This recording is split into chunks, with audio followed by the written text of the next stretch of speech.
Good afternoon. Welcome to the webinar to talk about the Washington Paraeducator Certificate Program and the requirements for school year 2019-20.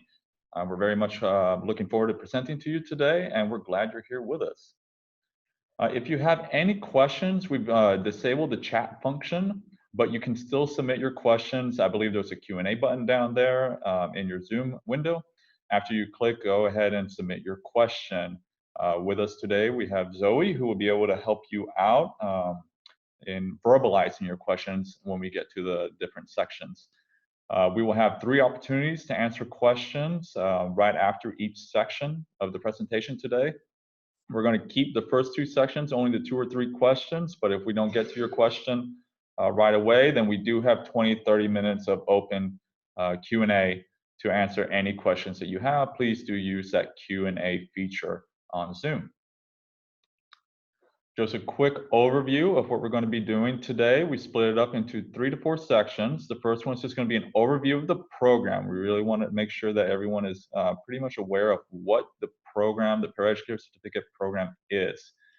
After that, we will go into a little bit more detail about what the requirements are for 2019-20, and then some considerations you should have for implementing the fundamental course of study, since that is the main component of the Paraeducator Certificate Program that is required for 2019-20. So with you today is myself, Jack Busby, the Associate Director for the Paraeducator Board. I've been with this program since the start, when the Paraeducator Board was created, and then implementing the Paraeducator Certificate Program. And my colleagues are Janelle Adams and Zoe Hefty. Janelle, you want to introduce yourself? Yes, hello folks out there. My name is Janelle Adams and I am a retired educator, but I have been with the program that started originally in 2014 with a legislative component to take a look at how we're going to provide training to all paraeducators in our state. And it's been a privilege to be with this program since 2014. Thank you, Jack. Great, thanks, Janelle. And with us is also Zoe, the newest member of the board, and who's going to help field your questions. Hi, I'm the program specialist for the Paraeducator Board, and today I will be helping the question and answer portion of the webinar. So if you want to submit questions, I can gather them and read them out during the appropriated time. Great. Thank you so much, Zoe. All right, so we're just gonna do, we're gonna dive in and do an overview of the Paraeducator Certificate Program structure. And the reason that we want to do this is because we want to make sure that you at least have an overall understanding of what the program is. Because the requirements that are coming for 2019-20 doesn't necessarily make the entire program a requirement, but it's important for you to understand the general structure, because we have to think systemically about all the different components and how we're going to be building up to it.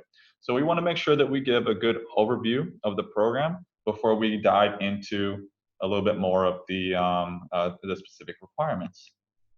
So just for some of you out there who are really interested in seeing the bills, the RCW, and the WAC, here are the different bills and RCWs and WACs that you should be aware of. This has been progressing over the last several years. And what we don't have listed is actually a work group that was led by Janelle Adams from 2014 to 2016 that really put together a lot of the work for what became the Paraeducator Board and the program.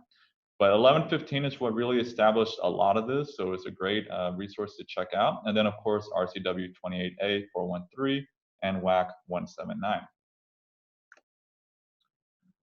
So just to go over the minimum employment requirements, and these are for instructional paraeducators.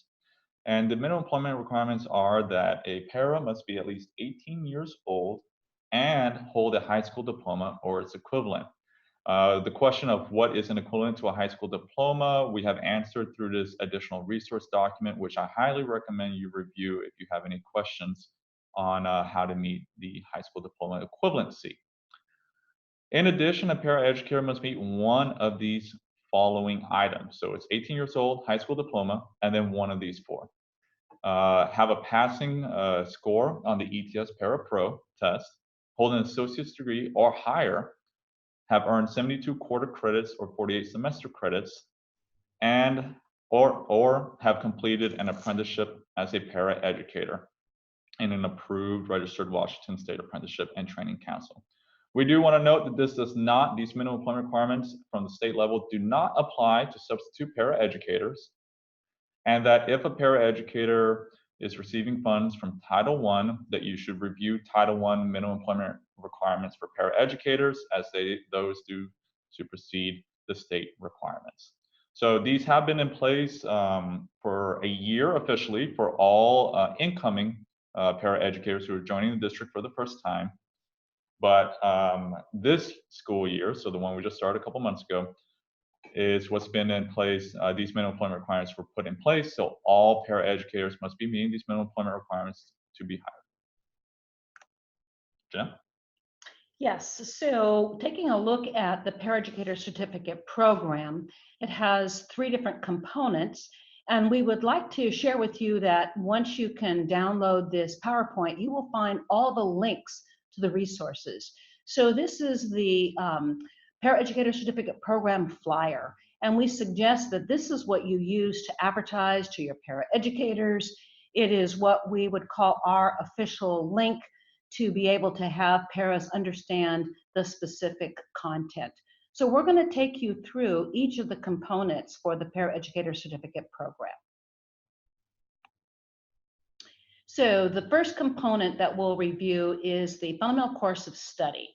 And this is equal to 4 days or 28 hours is what the board has defined. So a day is equal to 7 hours.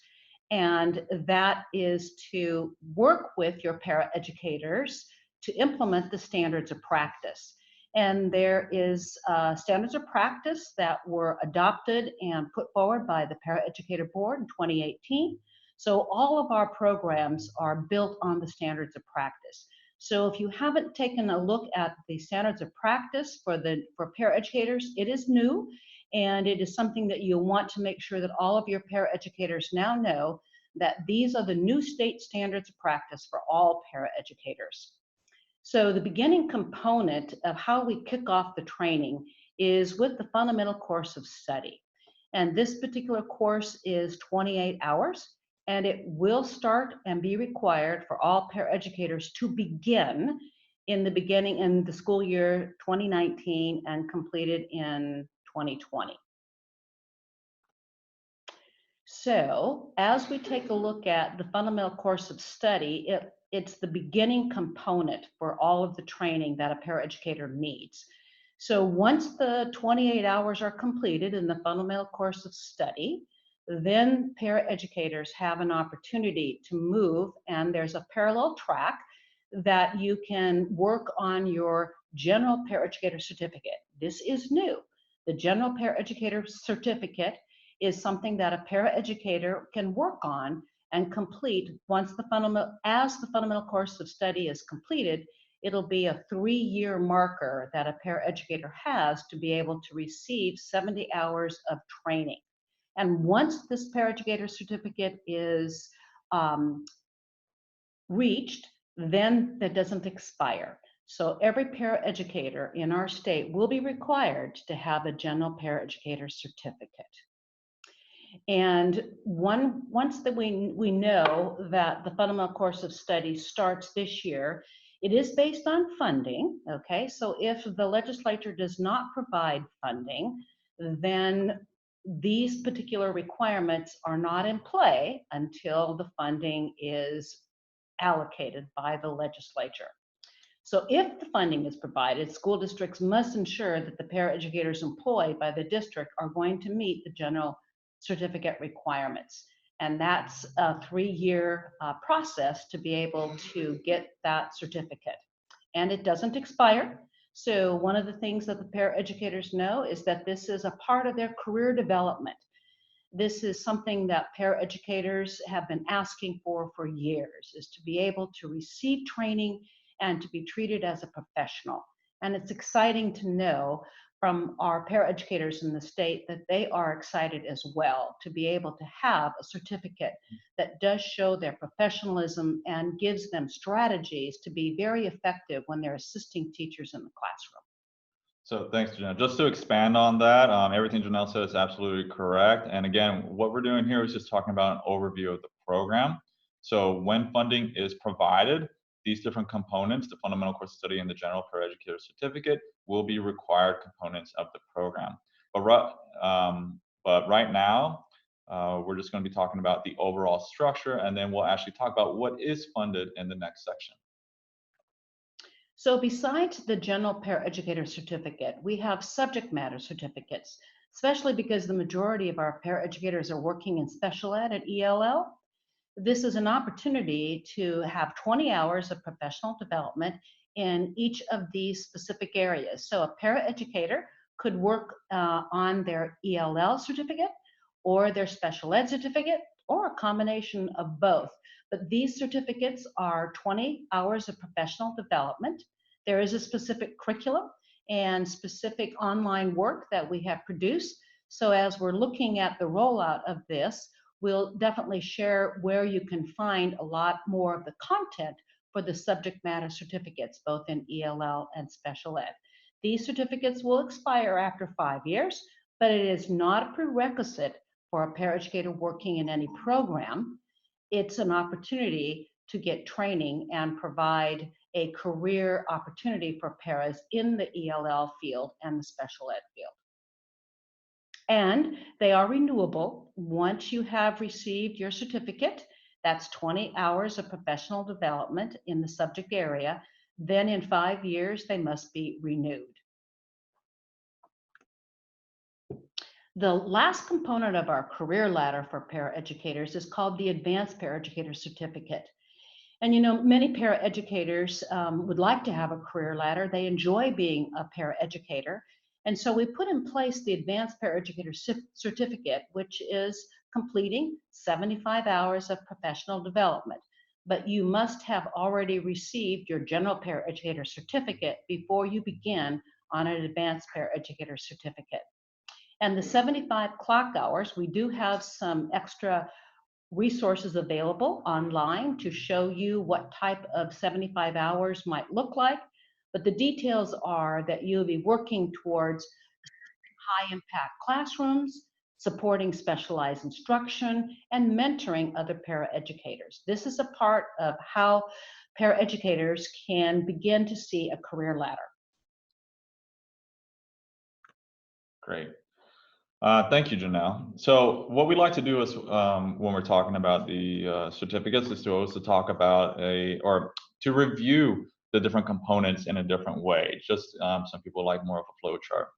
So once you hire a paraeducator and they meet the minimum employment requirements, or all the paraeducators that you currently have hired that meet the minimum employment requirements, the fundamental course study is the first set of training that all paraeducators should go through, as long as there is funding.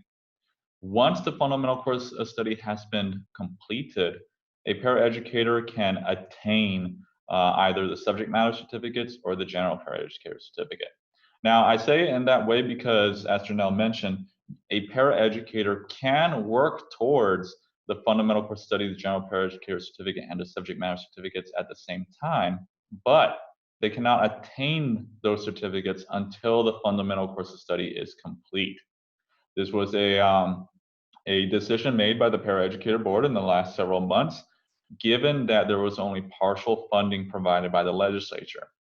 And as such, they wanted to make sure that it was fully open, the opportunities to training for paraeducators, and so that they can then count that towards the general or the subject matter certificates. But to say that again, in order to attain the general or the subject matter certificates, a paraeducator must have completed the fundamental course of study. All right, so this is the first place that we're going to stop to answer any questions. And I've been seeing Zoe writing furiously, so I know that they are coming in. We're only going to answer up to 3 questions now, and we're just going to focus on the structure of the Paraeducator Certificate Program, and then we'll answer more questions at the end. So, Zoe, what do we have? All right, for the first question, what happens if funding isn't available? So looking forward, what happens does the clock start over? Just looking forward, what happens to paras and the fundamental course of study? Great. Thank you, Zoe. Great question. So right now we do, and we'll dive into a lot more detail about 2019-20, but right now what has been funded is 2 days of the fundamental course of study in 2019-20.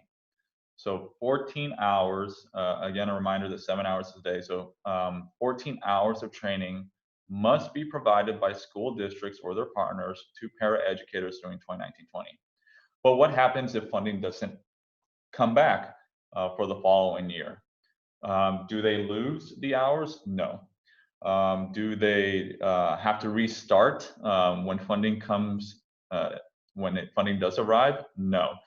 A paraeducator will maintain the training that they have completed. And in order to really make that count, there's going to be different things that we'll talk about, specifically making sure that you complete units of the fundamental course study. We'll dive into a lot more about that. But any training that a paraeducator completes, they do not lose.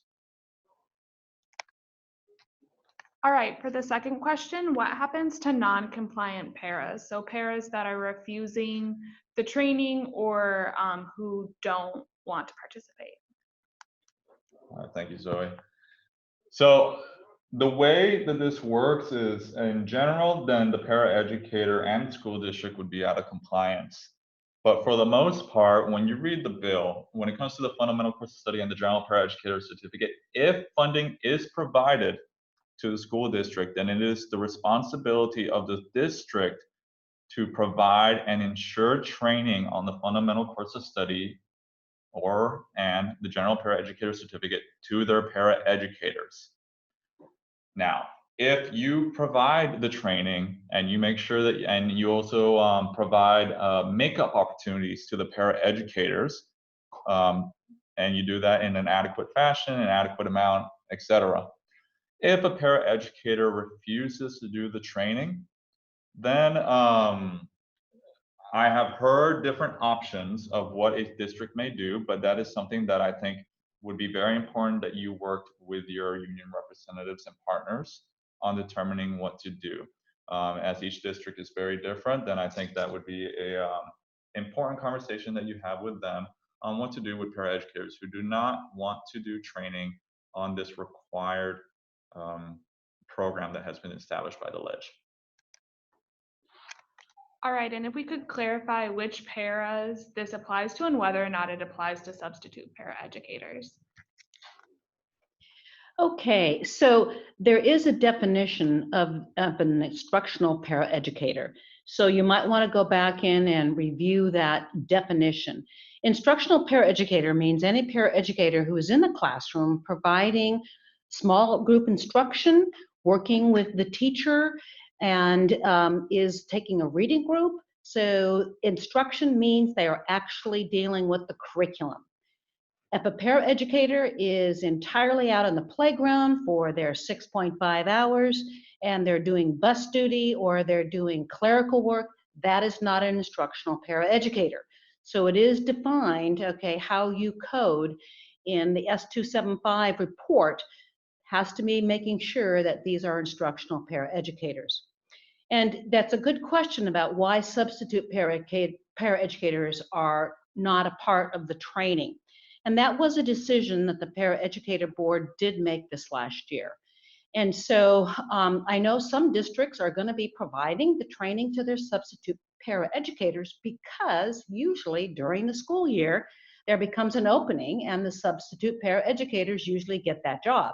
So, I mean, it is up to the school district to decide what they want to do, but there is no funding for substitute paraeducators to take the training from the state legislature. A district can certainly do whatever they would like to do with their substitutes on this, but they are not included in terms of the requirement, except for Title I. If you have a substitute paraeducator who's working in a Title I room, that substitute must be following the hiring requirements. They don't have to have the training, but they still have to be meeting the general paraeducator requirements to be hired.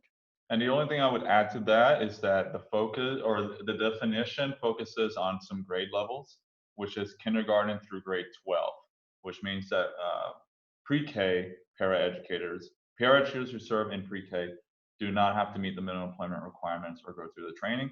This is only for kindergarten through grade 12, and that was a decision that was made by the Paraeducator Board. All right, so now we're going to dive into the requirements for school year 2019-20. If you have more questions about the overall structure and anything we just said, please do submit them. We will get to them at the end of this presentation. Like I said, we're going to be talking about just school year 2019-20 requirements. We will have an opportunity to answer questions on this section when we're done talking about it. But for now, let's dive in. All right, for school year 2019-20, school districts are required to meet the minimum employment requirements, and school districts are required to provide 2 days of professional development training on the fundamental course of study.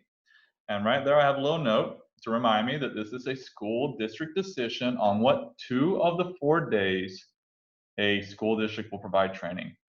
The Paraeducator Board was asked this question by a couple of school districts on what those 2 days need to be. And after deliberation, they said that it will be a school district decision in order to allow the most flexibility for school districts to decide what will be the best training to provide to their own paraeducators. The only caveat to that is that it must be standards and learning objectives from the fundamental course of study. We'll dive more into what those learning objectives are, but there are 12 units to the fundamental course study. The fundamental course study, though, is still 4 days of training. The training has not been cut in half, only the required training that must be provided to paraeducators during school year 2019-20. You are not required, and paraeducators are not required to complete the 4 days of training during school year 2019-20. In addition to that, there is no requirement to provide training on the general paraeducator certificate. The funding that was provided by the legislature was very specific that this is only to go to the fundamental course of study.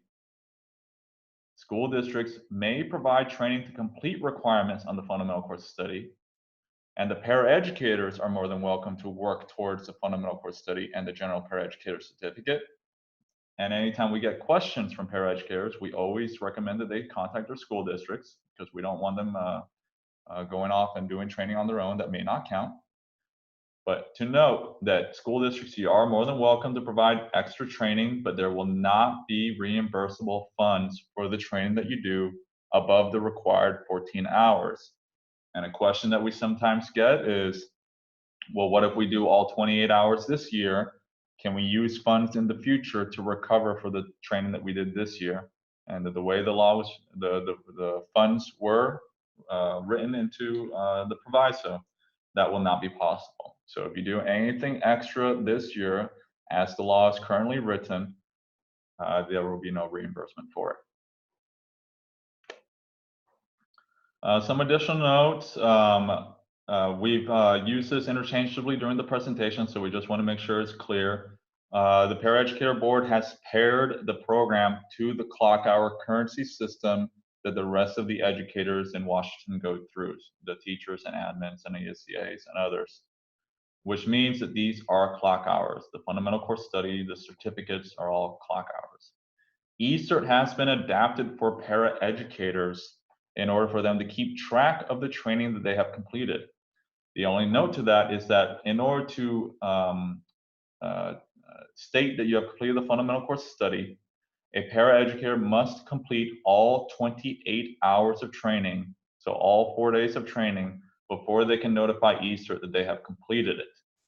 Once they have done that, to keep track of the general paraeducator certificate, it's like the rest of the system. If you do 3 hours in one day, 5 hours another day, etc., you can keep track of that on eCert until you reach 70 hours. When the fundamental course study is done, it is the responsibility of the paraeducator with the assistance from the school district to note completion on eCert. This is a brand new system for paraeducators to use the e-certificate system. They are going to need a lot of assistance to manage the program. We highly suggest you incorporate training on eCert as part of your training for the fundamental course of study. And of course, it is the responsibility of both the paraeducator and the school district to maintain records of training completion. All right, here are some deadlines for this year. A huge note that the deadlines are different beginning with 2020-21. But for this year, paraeducators who were hired last year and have returned this year are required to receive 14 hours of training by September 1st, 2020. You are technically not required to train any paraeducators this school year that you hire this year for the first time. So if you just hired someone for the first time this month, you have until September 1st, 2021 to train them on the 14 hours of the fundamental course study. But we highly recommend that you train all your paraeducators this year on the 14 hours if possible, just so that you don't have multiple cohorts of paraeducators that need to meet different training requirements. And we can dive into that a lot more if you have questions on that. That's this year. The deadlines for next year change. And the deadlines for next year are, if funding is provided, then anyone hired before September 1st, 2020 for that school year for the first time will have to receive the amount of training that has been funded by September 30th of that year. Anyone hired on September 1st or after, then the first 2 days of training must be met within the first month or two, and then the next 2 days must be met within the first 4 months or 6 months if you're in a district of more than 10,000 students. If you're in a district of smaller than 10,000 students, then you have until September 1st of the following school year to meet the deadlines. I know that's a lot of information. I do highly recommend that you check out our information online where we actually write all this down, and it's probably a little bit easier to understand. But this was all just to say that the current deadline is September 1st, 2020 to provide training on your paraeducators on 14 hours of training. And we do highly recommend you train all your paraeducators, regardless if you just hire them now, on this training. All right, some odds and ends that we get questions on. Paraeducators who are former teachers or hold a valid certificate are still required to go through this training. Even if they hold a valid certificate, they have to go through this training. A paraeducator who has 20 years of experience must go through the fundamental course study as well. A paraeducator who has an AA or higher must go through the fundamental course study. The ledge was very clear that there was no grandfathering in this program. All paraeducators must go through training on the fundamental course study. Now, once a paraeducator who has a valid teaching certificate, but is serving as a paraeducator, completes the fundamental course study, they may skip doing the general paraeducator certificate, and if they have endorsements, they may skip doing the subject matter certificate. You're still required to go in and list attainment on eCert, but there are some processes there to not have to do it. Again, we have more information on our toolkit. What about local, state, federal, temporary, etc. paraeducators? Are they required to go through this training? They are required to go through this training. And when we're doing when we're talking about the training, we are talking about headcount. We're not talking about FTE. Everyone must go through this training. So tracking completion of the training, certification office earlier this week published a clock hour form for paraeducators who complete units of the fundamental course study and of course the entire course as well. I highly recommend checking out that link, and it's a great way to track the units of the fundamental course of the study that were completed, so that whenever if a paraeducator transitions between districts, they can use that form. And when they go to attain the general paraeducator certificate and are requested proof of fundamental course study completion, they can use that form as well. So I highly recommend checking out that form. All right, funding. You heard me say reimbursement. This is a reimbursement model of funding. School districts are required to provide training during school year 2019-20 on 14 hours of the fundamental course of study. Funds will not be reimbursed to the school district until after September 1st, 2020. The legislature put the funding in the next fiscal year, which doesn't start until July of 2020. But because of the way they wrote the law, we have to wait until September 1st until all training is complete, since that's the deadline, before we can do a reimbursement of the funds. And these funds should be coming out shortly after September 1st. So by mid-September, the funds should be going to the districts. We are following the expenditure report for this program, and we are expecting that it's going to be roughly there's a typo there. I do want to mention that it is $436 for 2 days, not per day. So I do want to mention that there is a typo on the PowerPoint. It is $436 per paraeducator for the 2 days of training, and this is an estimated amount. So again, just to be clear, not per day, but for 2 days of training, it's for roughly an estimate of $436. These funds should first and foremost be used for the release time of the paraeducator, so the salary and benefits. But of course, collective bargaining is different for every district, and you should go back to whatever has been bargained. But the requirement is for paraeducators to be paid for their time as they go through this training. And if they are being paid for their time, those funds may be used towards other endeavors that relate to the fundamental course study. So facilitation or facilities costs, training costs, material costs, lunch, etc. This is for the reimbursement request. This will be completed through an I-grant. It is form package 918. And we are requesting districts to provide quarterly updates, with the first one being November 1st of this year, to PESB on how many paraeducators complete training. So as paraeducators complete training on the 14 hours of required training, then to just notify us through the I-grants package. And the reason that we're asking for quarterly updates is because we would like to try to give the best estimate to what the end amount will be per paraeducator that will be going out to the districts.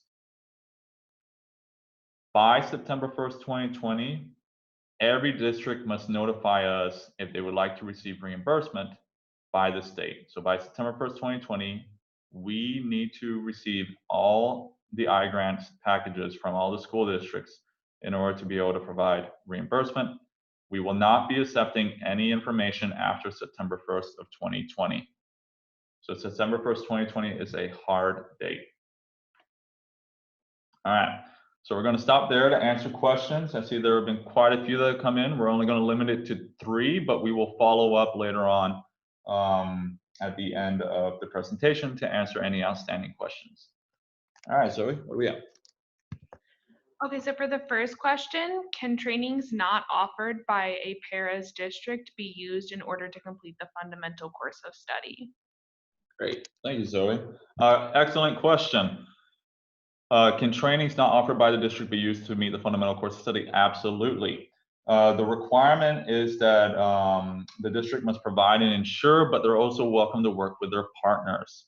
So we have some slides later on in the presentation of what we know of some partners are going to be providing, but you are more than welcome to work with your community college, your ESD, your unions, and third parties as well in order to provide training. The only requirement, a main requirement if you decide to do that, is that you need to make sure that the training that's being provided to your paraeducators does indeed meet the learning objectives and standards of the fundamental course of study. And we state this because we have heard of some third parties out there who claim that they are meeting the fundamental course of study, and upon review they are not. So this is why we want to heavily emphasize that is the responsibility of the district to make sure that they are actually, that the providers are meeting the learning objectives of the course. Can you clarify the deadlines for the training and for the reimbursements? So when do pairs have to be trained by, and when will the reimbursements happen? Thank you. So to simplify it, everyone that you have hired right now, you need to train them by September 1st of 2020 on 14 hours of the fundamental course of study. To receive reimbursement on that training, it will take place after September 1st of 2020. So we're thinking by mid-September, the budget will be allocated through OSPI to the district. But by September 1st, 2020 is when all training must be done and when we need to be notified of as well through iGrants of the training that was completed. And when will Form 918 be open? That's a great question, Zoe. I hope to have that available right away. I know iGrants is reviewing it right now, so for final language. So I hope to have it available, if not next week, then immediately following the board meeting. So the board is meeting next week, which takes up the majority of the week. So if it's not up by Monday, then I hope to have it by the following Monday. Thank you, Zoe. Okay, so let's dive a little bit deeper into, so what is this thing called Fundamental Course of Study? Because this has been something that has been developed and has been worked on since 2014.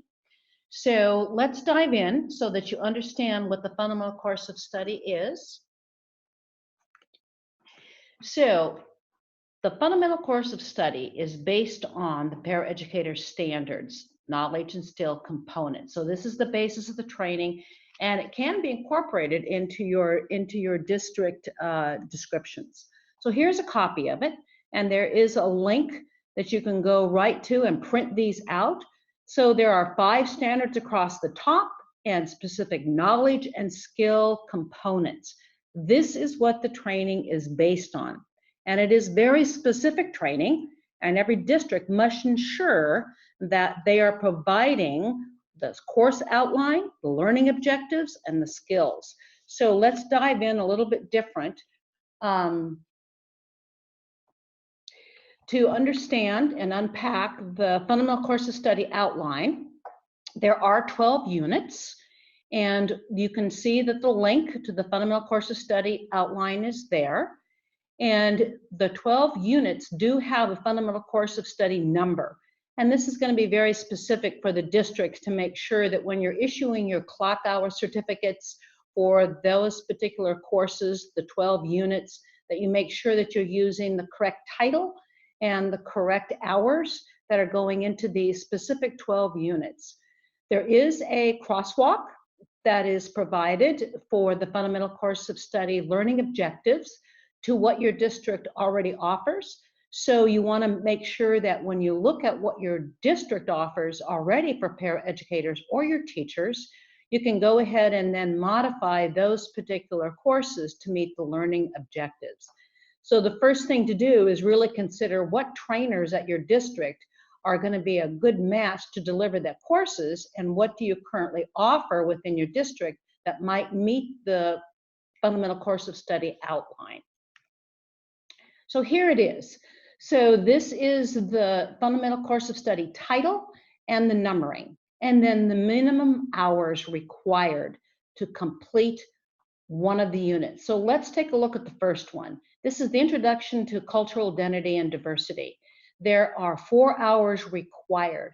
So when you go and you look into the course outline that has the specific learning targets identified, you will then know that this is equal to a 4-hour clock hour course. So when you go through and scroll each of these specific units, you'll find there are 12. And when you add up all the clock hours, it equals to 28. So during this year, you're going to pick 14 hours from this list of Fundamental Course of Study 1 through 12 on the units. And we're asking you to explicitly make sure that you complete a unit. So if we're looking at child and adolescent development, that's 2. Don't just offer 1 hour on it. Make sure you're offering 2 so that you can give your paraeducators the complete unit completion of Fundamental Course of Study 8. So when you're implementing the Fundamental Course of Study, you want to make sure that you consider working with your union and district leaders to really determine, of those 12 units, which one would you like to start this year? You might want to sure that you're going to have an understanding of your collective bargaining agreement. You want to involve your stakeholders so that you have credibility and paraeducator buy-in. Communication, communication, communication is really the watchword. When you're considering what type of method of training your district will utilize, you'll know that we do have online modules that you can access for free. They're on Moodle on the OSPI website. So you can do a combination of face-to-face training and do some blended learning approaches with the units that are online called Paraeducator What We Do Matters. So a good plan is to think about your training plan for this year, look at your calendar, and start to really plan way ahead of how you're going to get these 14 hours done this next year. So consider also how you're going to record and track enrollment and completion of training. So if you think about what you do for your teachers when they're doing professional development and you have your clock hour process, that's the same thing you're going to be using for your paraeducators now. The biggest component is the implementation toolkit. This is a great resource, and we want to make sure that you are available and using this because we did pilot all of the training last year, and all of the PowerPoints, all of the implementation suggestions and hints and lessons learned are all on the implementation toolkit. And I know that as you do the implementation, you're going to be having lots of questions. So we have a 21-page FAQ document that we have been collecting and using all year. So these are the two most important components for you to link to: the implementation toolkit and the FAQ document. Thanks, Janelle. We've already mentioned a couple of these, and so just to reiterate, districts are more than welcome to work with, to partner with others in order to provide training on the fundamental course of study and the other certificates, with the general being the only other one that's a requirement. But it is still your responsibility, district, to make sure that whoever you partner with is indeed meeting the fundamental course of study learning objectives and standards. As we mentioned, you're more than welcome to work with your community colleges, your ESCs, the unions, and whoever else may be providing training on the fundamental course of study. We do have two slides here where we're going to be talking about what a couple of our partners have notified us of. The first one being the community and technical colleges. So they have a new training, EDUC 101, or EDU 101, which embeds all 12 units of the fundamental course of study into one course. This is the information that they provided us. This course can be divided into two 14-hour trainings offered over 2 years, completed within 3 months or less. Two formats: face-to-face instruction for all the hours, or hybrid where they do part online or at least 7 hours face-to-face. And that's really important to know because even though we've been talking about that 14 hours are required for next year, when we're talking about the entire fundamental course study, all 28 hours, 7 of those hours do have to be in person. And when we say in person, we are talking about face-to-face, not using Zoom, not doing some other kind of electronic thing. There's an instructor in person talking to the paraeducators, which is why the community college have this hybrid approach for anyone that wants to focus on online, but make sure they meet that 7-hour component. They will provide a location selected by the school districts at time convenient to paraeducators, and it's optional whether or not this will be for credit. But as always, for these training costs, please make sure you contact your local community college and determine what kind of training that they are offering. And if you have any further questions, please contact Kathy Goebel, and her information is on the screen. The other provider we've heard information on is WEA. They're going to be doing regional trainings on the fundamental course study with a focus on units 1, 2, 6, 11, and 12. For more information, please contact Nashe, and her information's on the screen as well. I note that this will only be for WEA represented paraeducators. I have heard from PSE that they are coming up with their own training as well, which should begin in December or January. And as for the ESDs, I know many of them are also going to be doing training either at their organization, or they will be doing fielding out some work. I highly recommend, if you would like to work with your ESD, to contact them because each one's doing something slightly different. So please do communicate with them as well. And with that, before we wrap up, we just want to note some of the other webinars that are taking place. There are changes to Educational Staff Association ESA certification. The next webinar on that, if you would like to hear more about it, is on Tuesday, October 1st. There are changes to the clock hour policy, and to find out more, we have an informational flyer, and you can also register for the next webinar, which is October 24th. And then PGPs and the STEM certificate renewal requirements, there are some updates, and you can register for them, the next one later on this afternoon, 4 to 5 p.m., or September 24th in the afternoon. All right. And then the last thing we want to mention is that there is a PGP Professional Learning Grants, which are now available. We are excited to offer $15,000 grants to support educator learning through professional growth plans. Each grantee will be required to support at least 20 educators completing PGPs. Focus must be on collaboration across educator roles, and the deadline to apply is Friday, September 27th. This reminds me, we did not specifically say this because it gets a little nitty-gritty, but PGPs may be used to help attain the General Paraeducator Certificate and the Advanced Paraeducator Certificate, and can be used to renew the Subject Matter Certificates and the Advanced Paraeducator Certificate. All right, and with that, we are more than happy to answer any of your questions. I see we have quite a few. If you think of any more, please go ahead and keep submitting them. I see we're a little bit slower than we anticipated, so we will stay a little bit later to make sure that we answer your questions.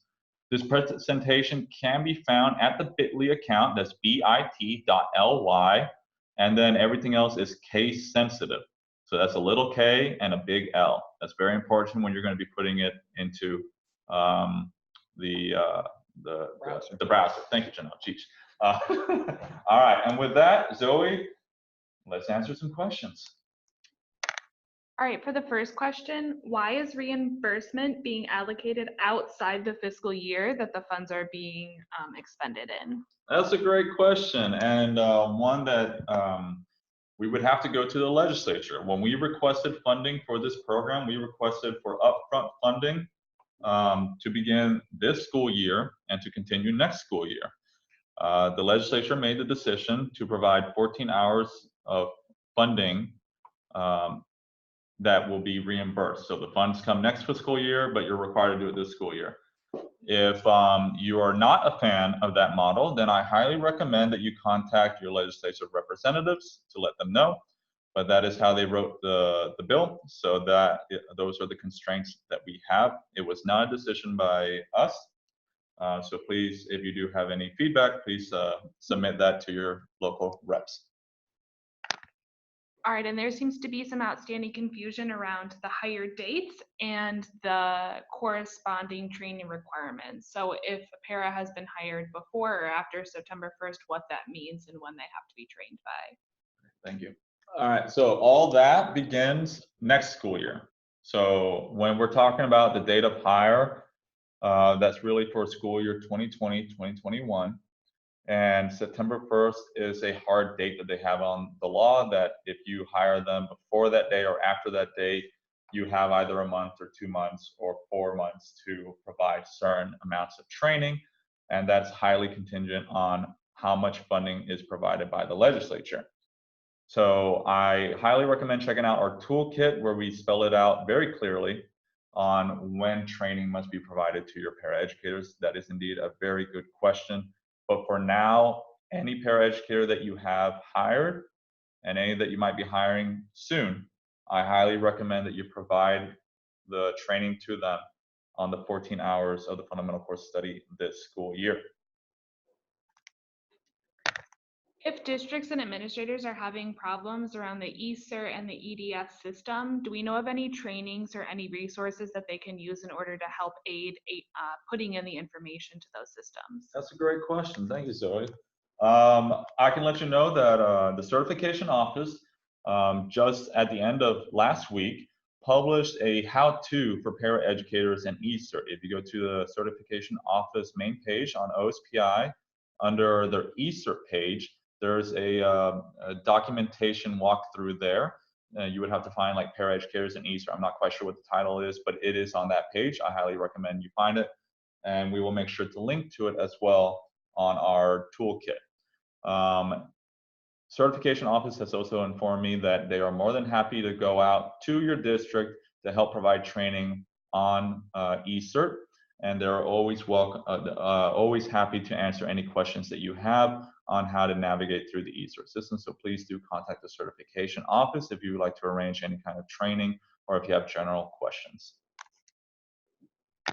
So going back to the advanced and the subject matter certificates, do districts, or do we know of any districts that are planning on adding money incentives and different kind of incentives for paraeducators that have attained these advanced certificates? So that's a great question. And as we're implementing right now, we did do our pilots last year. So we have pilot data for those paraeducators who have completed their fundamental course of study and their subject matter certificates. So the districts who were in our particular pilot are working towards that and can certainly, if you take a look at our toolkit, we do have the report from our pilots that give you some really good information about how teachers and paraeducators felt about the training that was received and how paraeducators were improving as they went through that specific training. So is there an incentive for this? You know, one of the things that we go back to the legislation in 2014, 2015, when the legislature started the work group, they wanted to find an opportunity for what would professionalize paraeducators, what would be a great career ladder. And of course, both unions, both the PSE and WA, were very supportive and took the initiative because they wanted to make sure that their members had professional development. And yes, this can lead to opportunities for an increased salary or pay and an opportunity. So as we're moving through the implementation, I think we're going to have lots of opportunities for districts maybe incentivizing their paraeducators to do the ELL subject matter, special ed, and the advanced paraeducator. But as right now, there is no, really depends on your collective bargaining unit and what your district can be in partnership with your union around how you're going to be incentivizing for the advanced paraeducator and for the ELO and special ed. I just want to add also that the state has gone ahead and created online courses on ELL and special education. They can be found on our website under resources and online courses. So we have 3 courses: Paraeducator, What We Do Matters, ELL Subject Matter Certificate, and the Special Ed Subject Matter Certificate. The Para What We Do Matters can help attain, but the ELL and the SPED can help complete. So those are fully complete courses that a paraeducator can go through in order to complete training on the ELL and special ed. There's also 2 other courses that OSPI has developed, which are teachers working with paraeducators and administrators working with paraeducators. If a teacher or an administrator wants to go through that training, it is online as well. And there are clock hours that can be provided for completing that training. I believe it is 25 clock hours for the teacher and the admin each. So that's great training if you're interested in promoting that or going through it yourself. Joey? When should districts submit the clock hour form? Should they track it as paras go and use the forms as they go, or should they just wait until paras are done with the fundamental course of study to submit and fill out the forms? Great question. It is our recommendation that when a paraeducator completes one of the fundamental units of study, that you give them a certificate, a form that says they have completed that unit. And the reason why is because sometimes if a paraeducator leaves during the school year before it ends and you haven't recorded that, then they have no way of keeping track of what fundamental course of study units they have completed. So in a scenario, let's say, for instance, paraeducator A completes fundamental course of study 1 and 6. They should have something in their record that when they leave your district, that will give them documentation that they have completed that. So when they have collected all of their forms that equal the 28 clock hours, then that is when they will go into the eCert and record that they have completed that. So you see, it's a little sticky wicket. You want to make sure that you don't leave your paraeducators in the lurch, but you want to give them the documentation that they have attended those trainings and they've completed the units of study. That's the reason why we divided them into 12, so that you could have an opportunity with the code name, so that that's universal standard across the whole state. And just to emphasize it a little bit further, we highly recommend that when you're doing your training, you are completing the units, because if in the future you don't recall, or if a paraeducator transitions to another district, or if you receive a paraeducator from a different district that's completed training, only if they complete the unit will you know that they have met all the standards and learning objectives. So if you only do 1 hour of the unit 1, which is a minimum of 4, District B will not know where that hour applies, so they will have to tell the paraeducator to do all the training again. So to ease the system, we highly recommend that you complete units when you're doing the 14 hours of training. So in the toolkit document, it says that the standards replace previous para competencies used in Washington State. So does this mean that there's no more para competencies, or what does this mean? You are correct. This supersedes, the new paraeducator standard supersedes any of the old competencies. So that means that the standards of practice with the skills and the knowledge components are what you need to be using. The other ones are no longer valid, and they're not a part of any of our state components. So just to make sure that you update, and those competencies are no longer, okay, in WAC. We now have our new WACs and our new RCWs that are in place to have these new standards of practice being utilized throughout the state.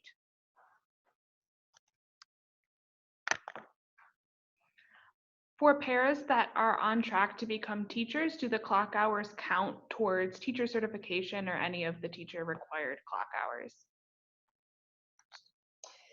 So that's a great question. And when we were designing the state system, if a paraeducator right now, okay, is working towards their teaching certificate, they still have to complete, okay, the fundamental course of study, okay, and work towards their general. But when they're working towards their teaching certificate, all of those credits that they take can apply to those 70 clock hours required for the general. So what we want to do is incentivize paraeducators.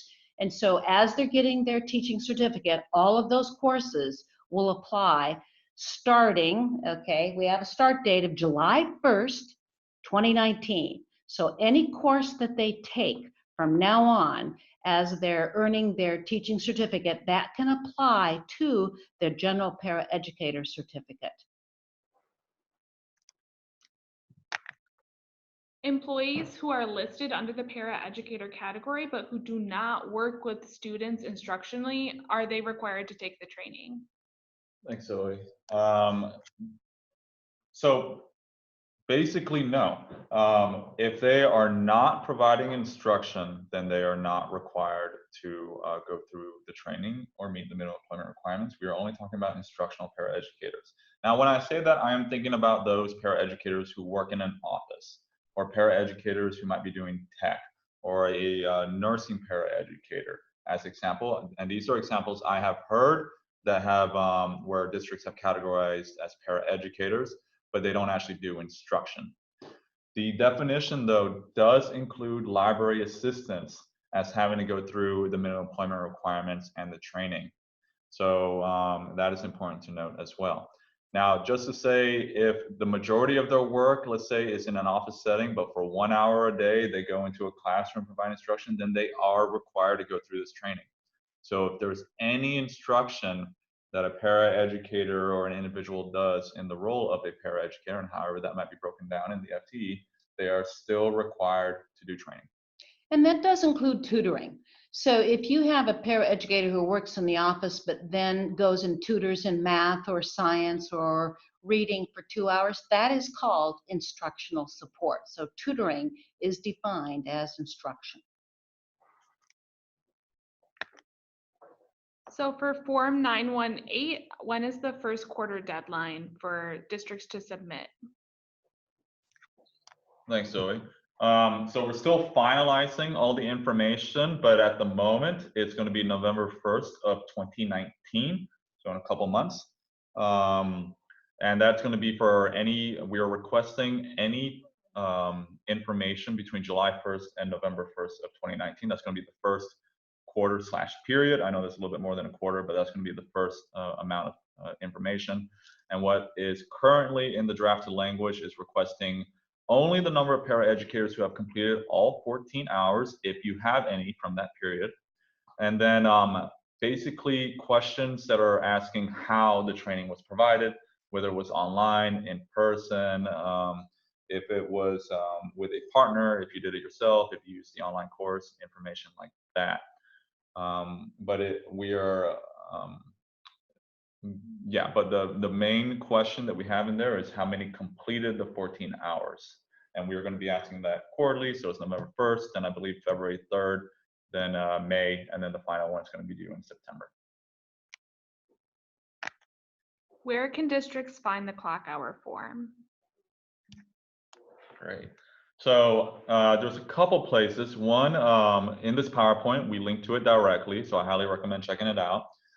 Second place will be on our toolkit and FAQ document. If you do a search for clock hour form, then should pop up, or just read the material and it's under the sections for the fundamental course of study, and we link to it there. And if certification office hasn't done it, they should be publishing it very soon on their website, and that's a great resource for it as well. Just to note that there will be a very similar form that's created for the subject matter certificates as well. So the ELL and the special ed will each have their own form of this fashion. There will not be forms for the general and for the advanced, since those are pretty broad, but since there are very specific course outlines, learning objectives units for the fundamental and the ELL SPED, then there are forms for that. All right. So before we call it quits, just to check if there's a last minute question that comes in, we'll pause for a few seconds. All right. Well, with that, thank you so much. If you have any questions, please feel free to contact us at paraboard@k12.wa.us. This presentation can be found at that bit.ly account. A reminder that it is case sensitive. And again, thank you so much for being here. We really appreciated it. And have a good day. This will be recorded. This is being recorded. I don't know if I mentioned that. So if you want to review it, or if you would like to forward it to anyone, please feel free to do that. We should have the link up within a week or so. We need to do some things to process through it before we get it up online. But that will be happening. Again, thank you for being here. And if you have any questions, please email us at paraboard@k12.wa.us. Thank you.